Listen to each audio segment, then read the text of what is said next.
I think One Nation's been the only consistent political party for the last 20 years. They're not talking about you. All right, well, let me tell you, One Nation is talking about you. It's like the media's run away from One Nation. They're too scared to ask us any questions, mainly because we're straight talkers and we've got the answers. This is like a call to arms. You guys need to start making the real decisions and who you're going to vote for.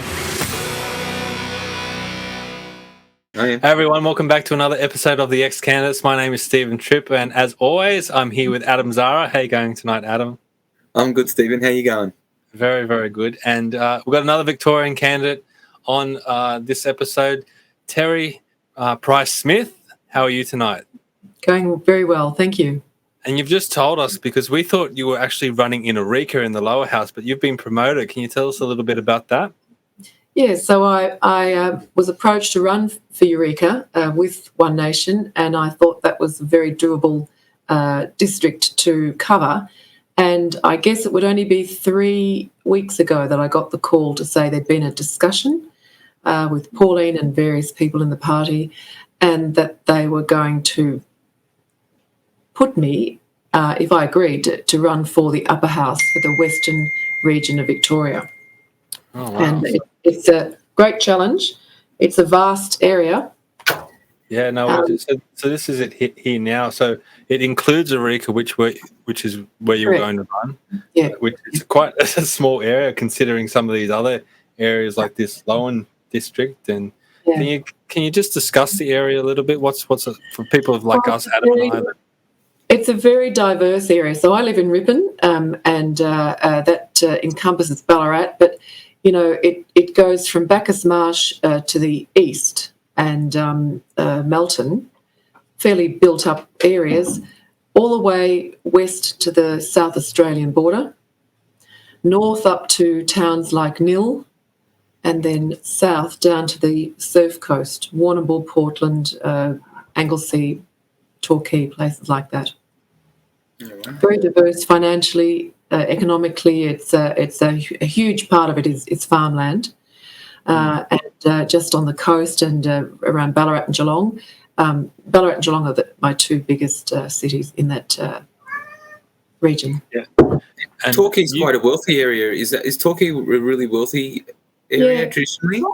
Torquay has changed a bit over the years. Torquay was a sort of the wealthier getaway for, I guess, wealthier people. But in the last few years, there's been a lot of tradies moving in there. You know, they've done their apprenticeships and they're working and they're making good money.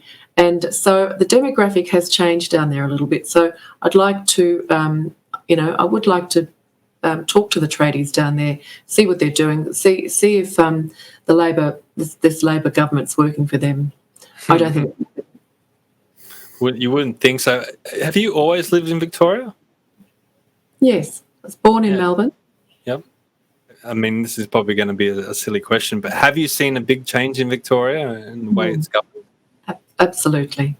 I think I've just noticed there's a loss of spark in people nowadays. People look coward to me. They look a little bit lost. They look like they're putting on a brave face. A lot of people to me look like they're in limbo and they're kind of getting on with their lives, but there's this nagging doubt in the back of their brain that things aren't quite right yet and perhaps things aren't going to go back to normal. And we don't really know what the new normal is. The new normal at the moment for a lot of us isn't looking very good. Our future doesn't look secure. And I think too with the increases in the interest rates, I think there's more financial stress on people. They're really starting to worry about how are they going to pay their mortgage if you've got another $400 or $500 added onto it. And of course, with the fuel increases, things are really starting to tighten up. And when I ran in the federal election for UAP, and we didn't get as many votes as we thought, I tried to do an analysis of what had happened. Why didn't I get as much traction? Why didn't we get as many votes? And I'm not sure if it's right, but a lot of people said to me that they're not feeling enough pain yet. That's an awful thing to say, isn't it? That they're just not feeling the pain in the hip pocket, or they did feel some pain when they go and had to have the jab, or might have got sick from the jab. But, Victorians are fairly resilient, get the job done people, especially in the regional and rural areas. But I think people haven't quite got back to normal. Some of the family relationships have only partly been healed, and some of them will never be healed. There are still families who aren't talking to each other, especially, the people who, I've heard of a husband or a wife saying to the other one, don't come home till you're vaccinated.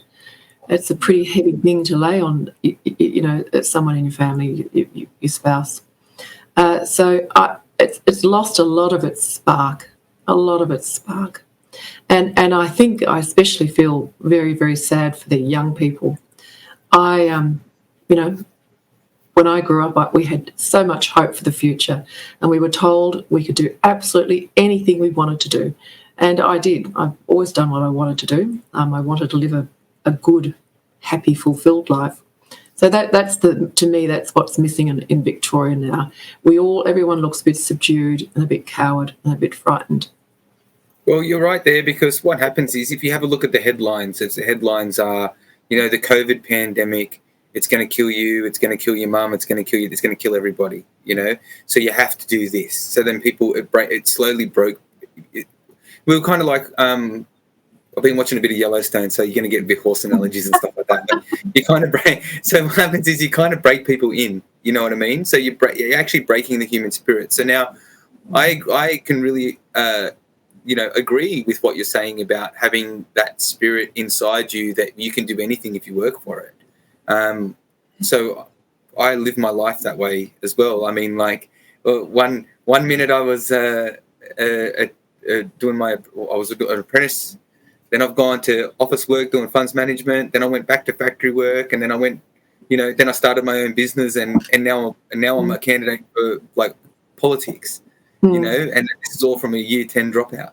So what happened is we have to look at the silver linings of COVID. I just stand back every day and look at the people I'm talking to and I'm meeting, and when they tell me their stories, not a day goes by when I'm not flabbergasted or shocked or offended for them, or just bloody mad, bloody furious that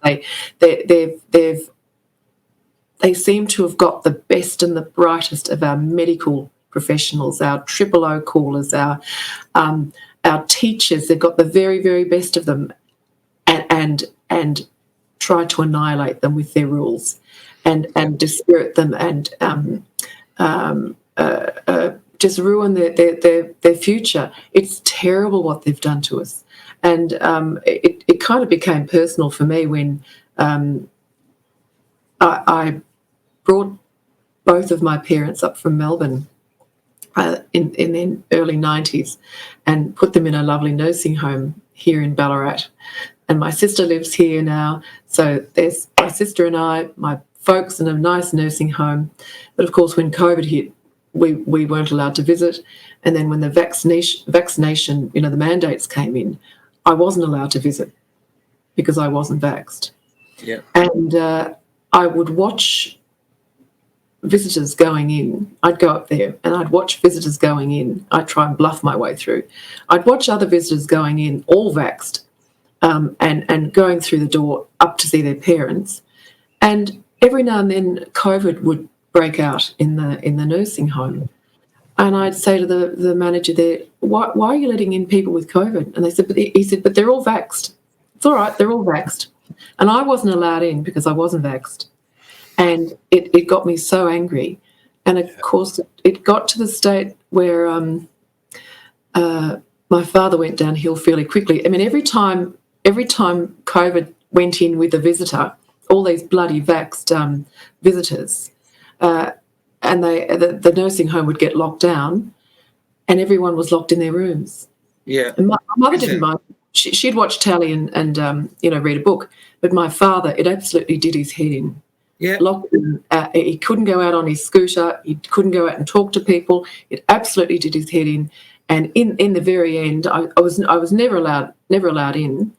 But and they wouldn't let me in even in his last few weeks. I wasn't allowed to go in and see him, and they called me right at the end and said, "Oh, he's not doing that well." It happened extremely suddenly, and I won't go into that. But I was only allowed in when he was really almost unconscious, and my father needed me in those last few weeks. I mean, whatever. He was 95, bloody good innings. So, he wasn't well, but I'll never forgive them for doing that to me. I couldn't support him and look after him in his last few weeks. I'm so sorry that you had to go through that, and I'm so sorry that not only did you have to go through that, but a lot of people had to go through the same thing with exactly. Mandates. I know Victoria was locked down extremely, extremely hard, harder than everywhere else in the world. So you know what? It makes me a little bit emotional when I hear stories like that. I'm terribly sorry for you that your father had to go spend his last few weeks on Earth like that. Is he going to see his daughter and family and stuff like that? So, and I guess what burns my briskets about all that kind of stuff is that you had that CEO or the chief advisor or something from that Janelle Smith in the European Parliament say that the vaccination was never tested for transmission.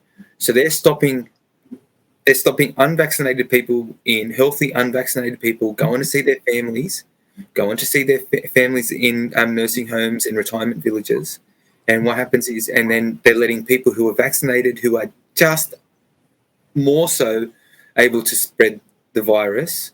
And how do you know that they kept breaking out? Because they kept letting sick people in. They couldn't stop they weren't stopping the transmission. So that's something there that I can imagine that if you reflected upon that, and I'm sure you have, and even though it's vindication for people who are unvaccinated, that we knew this and we said that that's going to happen, but it's not a prize. It's not a victory for us. It's not a victory for anyone unvaccinated or vaccinated. It's what's happened is people have missed out on the very important last minutes of people's lives.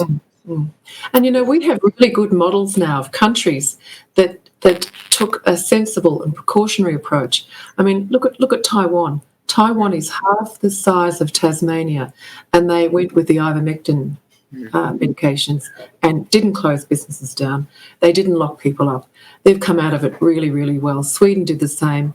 And I always knew it was going to take a couple of years for us to get those models up and running so we could see what was right and wrong. But we knew, so many of us at the beginning, we knew it wasn't right. We knew the approach wasn't right. We know they chucked out. We already had a pandemic preparedness plan. Threw that out and adopted the Chinese one, which was rigid and harsh and really unbearable. So I think One Nation certainly wants to have a royal commission into the way it was handled, and I think that should be thorough and transparent, because we are so disgusted by what our Labor Premier did, and that he has to be held to account. He absolutely has to be held to account. Even if he says 100 times, I didn't recall, I can't recall, we'll bloody make him recall. And that's right. Look, I've been in business 20 years. If you make a bad or an incorrect or damaging a decision in your business, it's your head on the line. You've got to take responsibility. And if only he had admitted that the nursing home, some of the decisions where where they caused deaths, if only he had admitted that possibly he'd made the wrong decision, we could almost understand it, because a lot of the time we didn't know what we were dealing with. But he's just double down again in order to avoid accountability, and that's what we can't have leaders like that in this country. And at the moment, it feels like all of our leaders are like that. They're like automatons who have just lost all personality. They look like bloody a mediocre high school debating team turning up with a topic they're not interested in. They didn't want this topic, and they know they have to ramble for 5 minutes. But who even believes anything they tell us now. Labor and Liberal are the two wings on the same bird. I'm sure you heard Ralph Babette say that often enough. Yeah. It's true. There's really only two choices. It's Labor and Liberal are the same birds, and or One Nation or one of the minor parties. And, because they think they can get away with it. These politicians, they think, oh, well, I've made those decisions, but I'm not going to get any accountability for it. And the best example of that is Brad Hazzard at the moment. I don't know if you're following New South Wales politics, but he's being grilled in estimates by Mark Latham about why he didn't follow his own isolation rules during the pandemic. Well, his response to that is just to start, just spilling, getting aggressive, and just trying to take the attention of the situation off the actual issue. No, you should sit there and say, okay, well, yeah, I made some hard decisions. No one knew what this was. We didn't know what the best response was, but hey, I made the decision and I should be held accountable just like everyone expects me to be held accountable. But they think, no, it's just, water off a duck's back, and it's not a big thing. And I think Dan Andrews should be held accountable more than anyone, because your area was locked down more than anywhere in the world. Oh, no, and also he instructed the police force and that to fire upon their own citizens as well. Yeah. It came down from somewhere. The order came down from somewhere. Yeah, just disgusting that Dan Andrews has used our police force as his private army. That's exactly what he's done, and I don't think it'll stop. As I said before, he's going to double down again. And I was talking to a cop today who just said I couldn't hand out the fines to people who were leaving their home or out at the wrong. That's good. He's a good cop. And I just thought, isn't it a pity? He got sacked in the end, of course. Isn't it a pity? There's another one of our best and brightest cops. If I got him as a cop and he let me off something, I'd probably think, well, I'll try and do the right thing. We've lost him now, and his girlfriend is a 000, emergency centre caller. They all lost their jobs. The best of my nurses all lost their jobs. I've got doctors in my group who've lost their jobs. Jayanti Kunadasan is a doctor here in Ballarat. She lost her job, and she was doing fabulous research at Ballarat Health, and they summarily sacked her, turned up at her door with a box and her bits and pieces in there saying, don't come back. It is shameful what they've done, and no wonder our hospitals are in a shambles. They were already in a shambles pre-COVID, but partly because Daniel Andrews was health minister. I don't know if you've heard of Nikolai Petrovsky in South Australia, but he was the Australian that developed his own COVID vaccine at Flinders University. And I don't know if he ended up losing his job, but he was definitely threatened for losing his job because he wouldn't take the other vaccines, because he's like, hey, I've developed this vaccine that works and I feel as though it's safe. I think he had to end up working from home or something like that. But he's another example of really bright minds that were ignored, for one. But also all these people that have lost their jobs or had to move on to other careers. What was your background before you got into politics? So I started life as a high school teacher. I was teaching Indonesian English and English as a second language around Melbourne. Indonesian just got to a point where Japanese was becoming the number one language. So it was losing a bit of its shine, which is a pity because it's a great language to learn. You can be conversational in 3 months. And when you learn a language, you learn a culture. And of all the countries near us, what better country to really get to know and establish bonds and ties with than Indonesia? It's our largest... Oh, God, that's not very nice. The largest Muslim country close to us, and we should be developing ties with them. So I, with ESL, English as a second language, I thought I'd travel overseas. I really loved travelling, so I went to Japan, Kuwait, Portugal, lived for a while in Saudi, and England. I lived in Oxford because a lot of the Europeans go to Oxford to learn English. Over their summer holidays, Mum and Dad will go on their holiday and send their kids off to Oxford to learn English. So that was fabulous. And then came back, got married, and with my expat Kiwi husband, got into sort of animal reproduction business. The equipment, the drugs, hormones you need to artificially replicate production animals and farm and pleasure animals too. So I've been in business the last 20 years, and in that meantime, it was a German company, but in that meantime, we've started up a vet clinic and a farm supply store. So that's keeping us really busy. Our German bosses were really tough on our vaccination. They'd call us quite a lot and make sure that our vaccination rates were up in the company. And so that was a difficult juggle. Wow. So you've quite a diverse background, teachers through to basically veterinary and artificial insemination. That's basically summing it up. Yeah. And at the federal election, which electorate did you run for UAP? For Ballarat. For Ballarat. Okay. So we just spoke to Amanda, who was one of your volunteers, and we asked her this same question. How did you feel coming out of the federal election, coming into a state election? Did you feel that this was a new opportunity for you to look at other parties, or did you understand the reasons why UAP decided not to run in the lower house, or did you kind of feel a little bit abandoned by the UAP? No. I had a strong sense of loyalty to the UAP. Yeah. I really liked Clive Palmer, Craig Kelly and Ralph Babette are all very honourable men. I still think they're very, very good people, and I really like their policies. I was philosophical about my result. I didn't get many votes, but we were technically annihilated in the federal election, UAP. We only really got Ralph across the line, and because I had a really committed group of volunteers, we decided to do a straw poll, and so we could decide where to go. I really felt, as I said, a sense of loyalty to stay with UAP. But when we did the straw poll, my volunteers were pretty burnt out. Not Mandy. Mandy's tough. She can take anything. But they were fairly burned out, and I think they were looking for a fresh party to go with. And in the end, we decided to go with the Victorians party.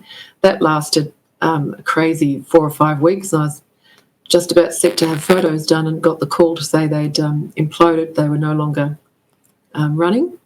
We haven't even heard of them. No, You haven't heard of the Victorians party? No. Yeah. We really like the Victorians party because they're a centrist party. They really wanted to aim straight down the line so that everybody would be involved. They didn't want to get very close to any of the controversial aspects of what's been happening here. Yeah. They're all business people, and I had my volunteer support for that party. I've never really found out why that they closed down. I'm not sure whether they were heavied or whether they just... It's incredibly hard to start a political party. Not only do you need a lot of funding, but you need a lot of exposure as well. And even One Nation finds it hard to get exposure, like media exposure, just to get your name out there. So that's right. Starting a party from scratch would seem almost impossible. I think because they were all business people, they felt they had a pretty good network set up so that they would use their business networks to spread the word. But look, they might pop their head up again later. So because that didn't happen, we went with Pauline Hanson, and I'm very glad I did because I've always loved Pauline, always loved what she stood for. Admire the fact she's so feisty and gutsy and doesn't get put off by intimidating people in politics. Not to mention, even though we're two separate parties, I always found during the federal election campaign that the UAP and One Nation candidates, volunteers got on fantastic. Didn't matter, slight differences in policies and things. We were all bonded. We were all bonded by the mandates. That's really what did it. That's what bonded us. We've made firm friends with all of the freedom parties, and the question we're asked a lot is, why don't they all get together? Why doesn't Pauline jump into bed with Clive? Maybe it's a timing thing. Maybe that won't happen for a couple of years. I've heard rumours that there might be some sort of coalition of freedom parties, but whether it will happen, I don't know. You can have the timing right for one part of the equation, and then something else falls out. It's like business. I'd often push something in business, and then my husband would say, just let it go. Give him 2 more weeks, or just let another day. And sometimes you just have to be patient. I think this is going to be a slow burn, this situation here in Victoria. I don't think we're going to pick up our pitchforks and storm the buildings in Spring Street. I think it is going to be a slow burn, but it'll make us stronger and more organised. Things don't. Sorry, Adam. Often things don't move as quickly as you want them to move, but you look back and you go, "Well, that happened for a reason." Absolutely. Yeah.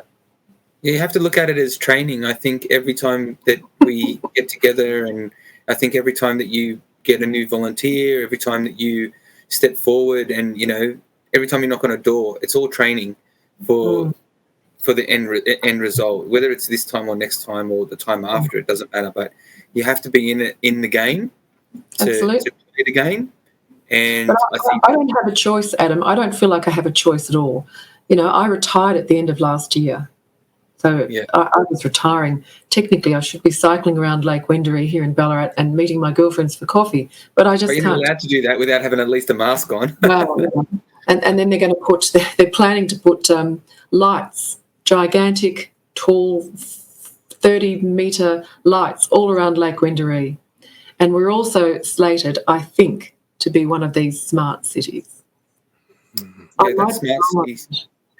But the lights going up around the lake, the smart city rumours, really worries me. I don't think that's good. We don't need lights around the lake. I don't know what's going to be on the lights, whether there's going to be cameras on them too, but I just don't have a choice. I've got 2 kids, 24 and 25. I want them to have the same future, the life that I had, carefree, anything's possible. So I have to run. It's just one of those things. I completely hear what you're saying. Stephen and I both have young families as well. And what happens is... Great motivator, isn't it? Well, that's a great motivator. And you were talking about, that you were talking about, just at the start of it, that, people walking around basically despondent. People walking around with no real hope, they're just surviving. That's not a life. Surviving is not a life. So working from day to day and week to week and paycheck to paycheck, that's not a life. That's just surviving. That's not. And knowing it's going to get worse too. I think. And what happened? You're right. And they're sold doom and gloom from the greenies. If you don't carbon capture, if you don't reduce the Earth is not going to die. We will. The planet was here long before us, and it's going to be here long after us. But we can do the research. We can read Professor Ian Plimer's book and talk to all the climate, the reasonable scientists. But it's our kids that really worry me. Our kids you've seen footage of them crying and desperately thinking, God, I've only got 7 more years left, because they believe all this bullshit from their parents and from the school and from the media. And to me, it's a form of child abuse, so, as is critical race and critical gender theory. If I was elected, one of the first things I'd do would be, have a bloody good review of everyone who's working as a teacher and change that crowded curriculum and boil it down to restore it back to our Western liberal democratic Judeo-Christian values, mass reading, writing, free thinking, integrity, honesty, civics. What's government? How do you interact with your government? What is government? How many houses are there in Parliament? Personal banking, personal finance. We had to sit our kids down and teach them compound finance only a couple of years ago. They didn't know what it was. Yet people are buying houses, getting overburdened with debt. The education needs a huge shake-up. And if teachers, in my world, if teachers couldn't comply with my values, or the values that this country grew on, they can go and teach at another school. Go. And so what's happening in my shop on the weekend, my husband and I work the weekends, I've got people approaching me to say, please, can you get a school up and running? Yeah. A homeschooling system, and I've actually got a beautiful hall in my town that is going to lease the hall to me, and I've got 3 really beautiful homeschool mums who are going to help me set it up. When these parents see the homework that the kids are coming home with, vile, personal, intimate stuff, they're meant to ask their parents, for God's sake. And the parents go down to the school and say, I can't have my son or my daughter asking me that. That's not what they should be thinking about. Right. And they're told the response from the school is, Mr. Smith, you need to keep up with the times because that's where the times are going and you have to keep up. Yeah, sexualising our children to a point where, Just awful. I remember my kid doing ballet, Anna doing ballet. And I remember saying to some of the other mums, because I was an older mum, and I remember saying to some of the other mums, does anyone else who think those the pelvic thrust movements they're all doing and the skimpy costumes that, slightly inappropriate 6 and 7-year-olds? And I was also told then by the mums, you've got to keep up with the times, Terri, because this is what our kids do nowadays. And it just didn't feel right. I never felt happy about it. It's not what the kids do. It's what the parents let the kids do. And the kids don't go and make the uniforms and make the outfits. The parents make the outfits. But don't you think so much of this is driven by virtue signalling people who want to be able to stand on the home moral ground? I look at something, the Indigenous people's movement. I think they're often being used as pawns by virtue signalers, using them as victims because they're such an easy, they're cherry picking. They're easy victims, and because nurses in the Northern Territory have to declare their white privilege before they even talk to an Indigenous patient. It's bloody ridiculous. We shouldn't have to do things like that. We've all grown up. All in this country, all together, we are one nation. We don't judge by the colour of the skin. My husband's from New Zealand. It wasn't even an issue over there, but they're making it an issue. They're trying to divide us. Because it's a power grab. Sorry, Stephen. Oh, no, I just made the comment that it's a power grab. This incitement of race and trying to divide people. It's just grabbing power and it's divide and conquer. It's the same thing with the jabs and with a lot of different things. Battle of the sexes and blah blah blah. I mean, if you go out to a local park or a local beach on any given weekend, all different races, all different sexes, all different age groups, getting on with each other, enjoying the time out in the sun, not worried about any of these issues. But these days we're just bombarded with it because we're just trying to be ripped apart. The only people who are worried about this are politicians. It's a political problem. Media. They're all singing from the same playbook. Jacinda Ardern's doing it. Justin Trudeau is doing it. We're doing it here thanks to people like Greg Hunt and Dan Andrews. We're all singing from the same playbook. It's really sad that people often can't see that. And it's the same with the whole gay pride lobby. We don't actually care what you do in the bedroom. We want you to keep that there. We're not interested. We only want to know you as a person. We don't want to know about your sex life. And it really upsets me again that they're doing this to our kids. And the climate change thing too. It's shocking that they're frightening. And climate change is there are climate variations, but there's still no proven evidence. There's not enough evidence from people like the CSIRO or the IPCC, I think it is. There has never been enough evidence of climate change. Yet we're pushing it into our schools, and kids are getting frightened. And I just wish people would question things more. Yeah, definitely. Well, Malcolm Roberts. Sorry, Adam. Malcolm Roberts has got a fantastic document that he passed on to us, and he probably passed on to you as well, where he's got all the evidence of him in Parliament. Questioning the CSIRO, saying, where's your empirical evidence to show? Adam's probably got it there. Yeah. Wow. Yep. Yeah, read it. Coming from the teaching world into the artificial breeding, assisted reproduction world, I learned about empirical science, and I couldn't give advice to people based on how I was feeling that day or based on what the vibe was. If I had to try and tell someone that the speed that sperm is swimming at is wrong, or it's swimming in circles, therefore it's not the right speed or not going in the right direction with the right motility, you've got to apply scientific facts to everything, and they have to be repeatable and reliable, and you have to be able to do the same test every time. So we, as I said, back to our liberal democratic Judeo-Christian roots. Back to empirical science, a lot more debating with facts. Get rid of the activist teachers. I don't want activist teachers in our school anymore. And the activist judges can leave at the same time too. Their interpretation of the law, that has to be, they have to be dragged back to the canons of law and stick to it and interpret it in the way you would. Law is like a science too. You just have to follow the facts in your legal interpretations. So activism has to go. If you want to go and be an activist, work at the ABC, or go and join a protest group somewhere. But it shouldn't be in our schools, shouldn't be in our judicial systems. It shouldn't be anywhere in our lives. Victorians, especially us guys in the Western region, we want to be able to go surfing and fishing and hunting and farming, and we'll pay our rates.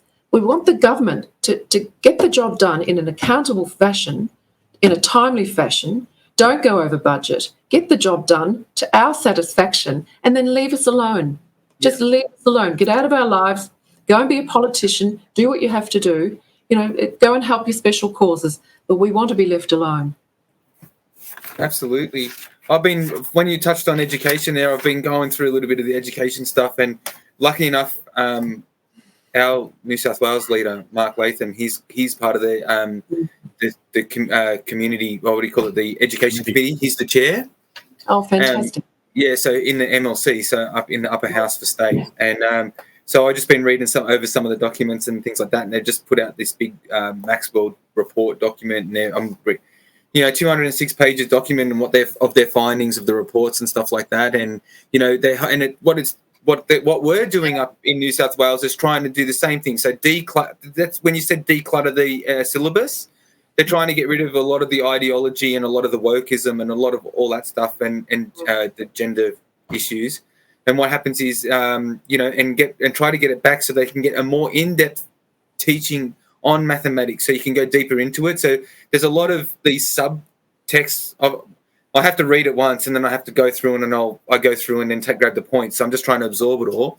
But with the syllabus, there's so many dot points that you have to hit that it actually takes away from hitting all these little dot points. It's taking away from the actual core of the education. So say you have to learn, the way I've understood it so far is by taking if you have to learn addition, they'll talk about like all these formulas and different kind of algorithms. My kids, it blows my mind. They're trying to learn algorithms to do simple addition where you can just put it on top of it.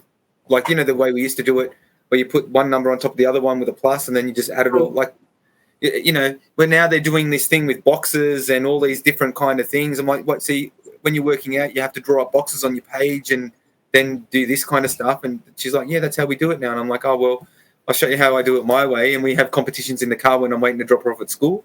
Who can get the most right? I know I'm 40 years old. Education isn't static. It never has been. We've always been trying to learn different ways to teach people, functional, notional, hands-on, whatever. But empirical science still has to stay the same. So 100%. What's happening now is that we've got kids graduating high school, going to uni, doing a dip ed, and they're going out to teach, and they can't do Year 9 English and maths. No. So what hope have our kids got? And this is a very damning indictment on our education system. We are not equipping our kids. And that's right. And our studies have shown that we're about 4 years behind. Our students are about 4 years behind their peers in other countries. Absolutely. Like 4 years behind their Chinese peers. It's a long time in schooling. 4 years is almost your whole high school life. Well, think about it. You've got a child in Year 10, and then you've got an Australian student in Year 10, and they're only doing the same work that a Year 6 kid's doing in overseas. That's it. We're meant to be a modern country. We're meant to be like one of the best in the world. Obviously we're going backwards. Yeah, I mean, I've lived in Japan, and I taught in a few cram schools, and I certainly wouldn't want to, impose that on our kids. No. But surely there's a better way of teaching so that kids can still, maybe we have to move some hours around. Maybe boys do better in the afternoon or we can look at some of that. But we still have to teach the basics. And, I don't know if you heard of the Ramsay Foundation. Some years ago, a philanthropist, I've forgotten his first name, could be Paul Ramsay, tried to donate millions of dollars to some of the bigger universities around Australia, like Sydney Uni and Melbourne Uni, to set up sort of a Western values, Western education faculty, and they refused it. They would not take the money. Yet all of our universities have Confucius centres now. Now, I don't know what Confucius centres are all about. It could be some sort of sister, reality, having a real-time version of a sister city going on. And the Confucius centres are in a lot of the high schools too. And I just wonder, why on earth would we embrace that when here's someone who wanted to talk about Western liberal, democratic, Judeo-Christian ideas, teach the classics, teach the modern literature as well. Wouldn't take that, but take Confucius centres, and I don't understand it. No. Yeah, it's just crazy. Now, you're going to cover a lot of ground in Victoria and the Western region. We only get the media side of things up here in Sydney. We're not on the ground like you. What is the feeling on the ground in Victoria, and what are some of the issues that are really on people's minds leading up to the election? Yeah, it is the usual ones: cost of living, and roads, health and education. Our health and education systems are so run down and badly funded. So it was absolutely shocking to me when our Labor Premier, Dan Andrews, decided, instead of giving $17 million to Hamilton Hospital here in the Western region, instead of them getting $17 million to finish an upgrade they're trying to do. Hamilton's a really, really lovely town in the Western region. People go there from all around there, the region, yet he gave $15 million to some virtue-signaling netball players who wouldn't know exactly why they protested, why they rejected Gina Reinhart's money. They don't really know what that was all about. But we've got to get funds back into our roads. I mean, we've got a huge farming district. If they can't, I've just had four new tyres and a wheel alignment. I'm going to have to go back soon because I'm sure my car is out of alignment. The roads are so bad. If our farmers can't get produce to market, that's a really serious issue. Yeah. And one of my main issues, though, is across the top of my Western region, AusNet want to put 190 kilometre transmission lines cutting right across through Daylesford, Mount Prospect, and put 380 towers all through that, from Sydenham in Melbourne to Ararat, further in the Western District. Absolutely appalling. All in the name of trying to push Green for, image. all based on renewables and net zero. I went up and had a look at the farmland. We stood on the top of one of the hills, and I could see Mount Gambier over to the west, and all through the Wombat Forest over in the east. Those transmission towers are going to ruin the water table. They're going to destroy the existing water infrastructure. So all of the sprinkler systems and irrigation systems, they'll be completely buggered.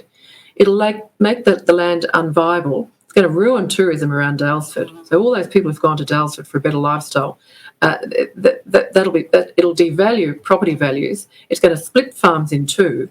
They're going to put solar panels. That's part two of the plan. They're going to put solar panels there. It's going to be a disaster, an environmental disaster, all in the name of renewables and this mythical idea of net zero. And the psychological and financial harm to farms and farmers is going to be unimaginable. They could put them you just brought up net zero, and I've actually got an email from the climate realists up in Queensland, and they've got this these 10 facts from Ian Plimer. And I think you brought up Ian Plimer's book, Green Murder, just before. Fact number 10, Australia is already at net zero because the Right. absorption of carbon dioxide by grasslands, crops, rangelands, forest soils, and the continental shelf waters is far greater than human emissions. They never, ever speak of that. And I was at a group yesterday where one of the members was saying, hey, why doesn't the government ever talk about planting more trees to absorb all this carbon dioxide? Well, they'll never say that because they don't want you thinking about that. They don't want you to think. They just want you to think, okay, the coal power plants are putting all this carbon dioxide in the air. How horrible is that? But it's all getting absorbed anyway. By we're already, as Ian Plimer says, we're already at net zero. So this is just madness, crazy. But they're ignoring the facts, and we're on a road to being absolutely impoverished because of this net zero thing. And don't forget, we've got wind turbines all around here. Those wind turbines are not as environmentally friendly as you'd think. Each blade has got balsa wood from Brazilian rainforest. It's got epoxy resins in it, and the epoxy resins are all held together with this bisphenol A. It's a synthetic organic compound. You heard of it? I hadn't heard of it before, but this bisphenol A is embedded all through the blades. And of course, as the blades go round, this stuff gets sloughed off into the environment. It gets into the water tables, into the rivers. It kills our bats and birds. So again, trying to race towards net zero by putting something that's environmentally toxic on our farmlands. You know, you only need 1 milligram of that bisphenol A to get into the water works, and you lose, I think it's 10 trillion litres of water, something like that.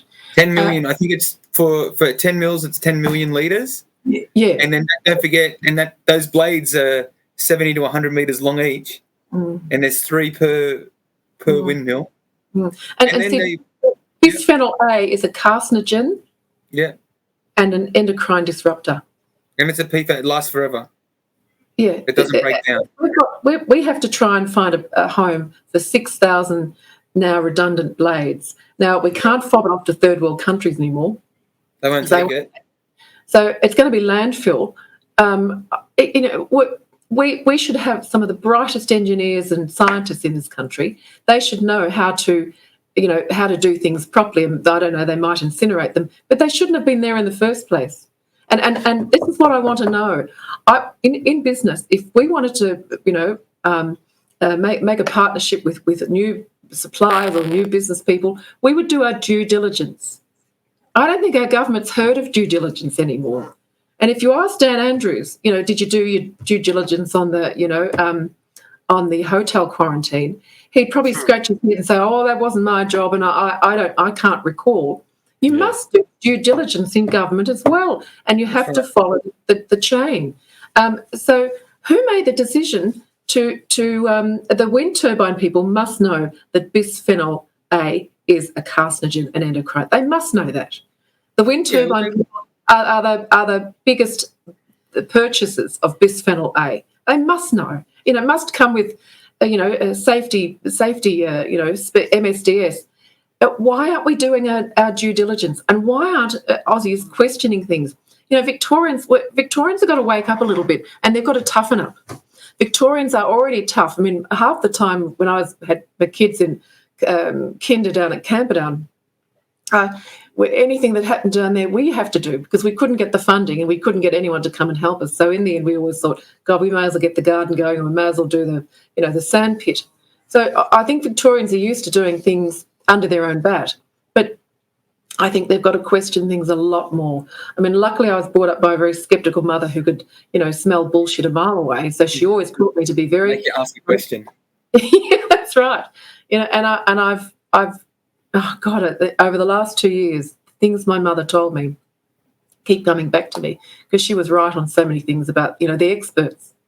I don't trust any experts. Who are they? I can't go back to my doctor again because, I went to see him. We went to get a script for ivermectin. He said 3 reasons why I won't give it to you. He said it doesn't work, and it doesn't work. Now, I know it works. We do know it works. We've got empirical evidence that it works. Japan used it, India used it, Taiwan used it, some countries in South America used it. We all know it works. Yeah. And I think India is the best example. Look how much I was struggling with COVID until they started dishing it out. Oh, they're in a terrible, Yeah, state. they're in a mess. You have to be careful too. The media is absolutely controlled by the globalists. So we do have to be careful. That it's noteworthy to remember that there's you can die with COVID or die from COVID, and we really have to, when we get our Royal Commission going. Pardon me, can I have a glass of water, please? We really have to get our terms of reference very, very carefully worked out so that we absolutely know all the facts as we know them now. And, I know it's not going to be the Spanish Inquisition, but people still have to be accountable. Absolutely. We are candidates, and Adam's standing for the state election. I was a former federal candidate, and you're standing in Victoria. But we're just ordinary people at the end of the day. We're not politicians with backroom deals or who knows what goes on in those corridors. Maybe it's no one knows. Thing, but But pretty dirty business, I think, isn't it? Well, we just want the answers. What are the best policies? What are the best solutions? And what's the best way forward? And I think everyone in Victoria, every voter, should be thinking about one word in this election. That's accountability. And if Dan Andrews can stand on his high mountain and say, well, all the decisions and no one expects him to make all the right decisions, but he needs to be held accountable for those decisions. And even if he made a wrong decision, no one's perfect. We're not asking you to be perfect, but you need to be held accountable. Absolutely. We had a lovely breakfast with Senator Malcolm Roberts today at the wonderful Full Moon Saloon in Woodend. And as he said today, who's the boss of Australia? And we all yelled out, we are. We're the boss, and we are the masters. Those politicians are they're our servants, and I think they've forgotten that in a huge way. Yeah, definitely. If I was elected, I would always start my introduction as as a servant of the people. That's who I would be, and they should be reminded they're servants of the people. I mean, if I stuffed up a business deal, I'd probably have to pay for it financially, with the loss of business. But when it's someone else's money, you can do whatever you like. But when we run a lean and mean ship in our businesses, and when you run a tightly fiscal, we're fiscal conservatives, so we really take care of our money, because I don't want to not have enough money to pay my staff or my suppliers. You've got to be really, really careful with money. And he's just been blowing it. And one of the reasons Malcolm Roberts had a little bit of sunburn today was he's just been up in Rockhampton supporting the farmers and truckers up there. They were meant the Link Road. And of course, that money got siphoned down here to Dan Andrews to help him in his election down here. That's shameful. Yeah. Shuffling money around like that. It's not their money. It's not their money. They promised it to a certain project. I mean, look at Dan Andrews walking away from that Northern Road that we all got excited about 10 years ago, I think. Just decided not to do it. All that money down the drain. Then got sprung taking money from the Chinese for his Belt and Road project. And it was only ScoMo who found out about that and knocked that on the head. But you can't do this. When we always find out after the fact, it's just not. It is absolutely not. It is not on. We have to protect the state. We have to protect our money, because we've got kids. Our kids want to grow up in a state where we're all, we've got money for our schools and hospitals, and I want to have hope again. Because Victoria's got the highest state debt across the Australian nation. So you've got the shocking, isn't it? Yeah, I can't remember what was it. It's 100 and what was it? It's 180. Warren was saying 180 billion or something. 180 billion? No, it's more than Queensland, Tassie, and South Australia combined. It's more like sort of 200 billion, something like that. Yeah, it's a massive amount of money. Just keeps growing. Yeah. And that's the thing. And if you're not fiscally responsible, where the state's got to make its own money to pay its own debts off, all they do, it's just Labor tradition, is tax and spend anyway. So it means that the individual taxpayer is wearing that debt in the end. Absolutely. And absolutely, to add insult to injury, they've been giving themselves pay rises. Yeah. Now, if I was elected and I was working with my fellow state politicians, I'd agree to have a pay cut. They should be on a huge pay cut. Especially during the pandemic, none of them took a cent. 90 staff, for God's sake. Why does he need all those people to prop up his ego and keep his social media stuff going? He's not a rapper. Propping up his ego. But they've got to take a pay cut. They've got to take it. Politicians, if they say we're all in this together, they've got to take a pay cut. Yeah, definitely. And especially during the pandemic they were putting a lot of people out of work with their lockdowns, but they didn't take a single cent out of their pay. They got a pay cut during the pandemic. They got a pay rise during the pandemic. Yeah. They did. Yeah, got themselves a pay rise. Yeah. Well, look, we're getting towards the end now. We've been blown away by the quality of the candidates down in Victoria from One Nation.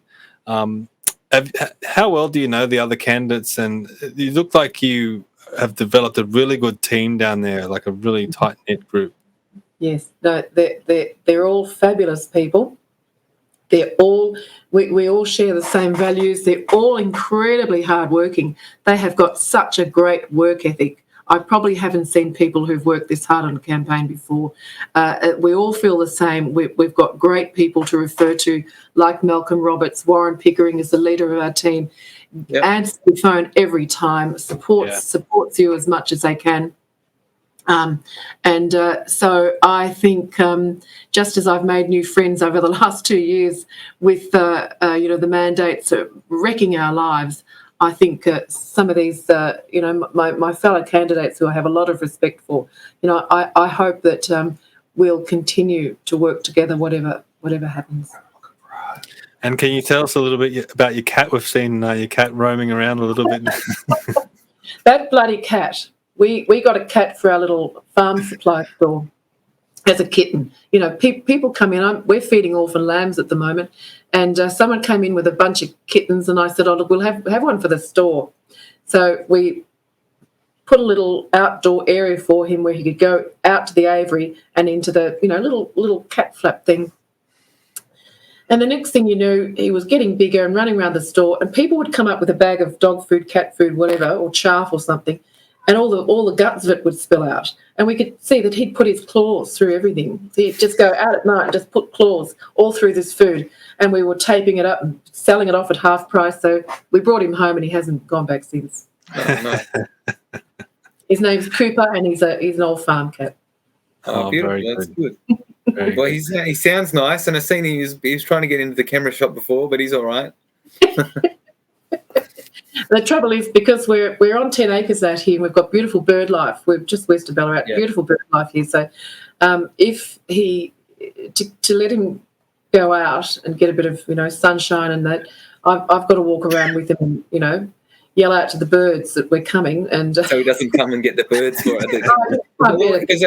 Because they'll always get a native, They'll always get the native, not the... not the bloody old miners or sparrows. Miners or something, yeah, that's right. So... All right, Terri, thank you very much for coming on. Where can people follow you? You're 3 weeks out now. It's getting very close, but if they want to follow what you're up to... Because I'm limited in time and I'm not sure I can really get round to every town in the Western region. I guess the main... point of call would be my Facebook page, Terri Pryse-Smith for One Nation. And I'll be putting posts up probably 2 and 3 times a day.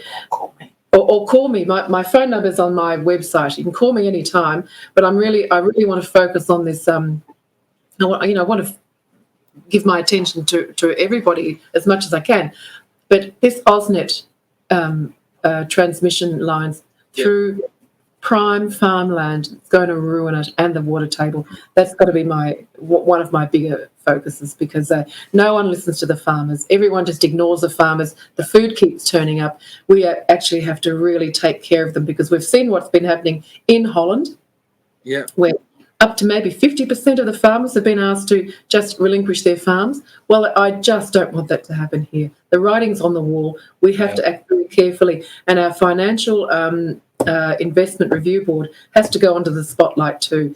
You know, we have 14% of our farmlands owned by foreign investors. Yep. And they're not making any more farmland. We really have to be so careful with our farmland and our farmers.